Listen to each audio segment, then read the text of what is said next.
Bueno, pues avui hem visitat Calles i hem pogut comprovar com les inversions del Reacciona, concretament les del cicle integral de l'aigua,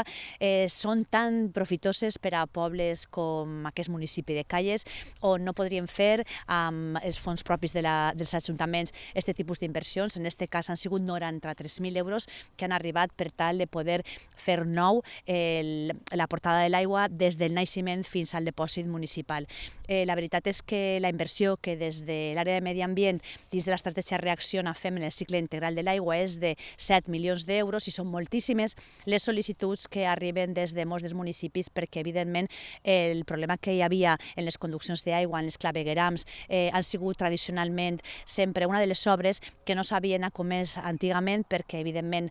són obres que van normalment soterrades, que no es veuen i els governs que hi havia antigament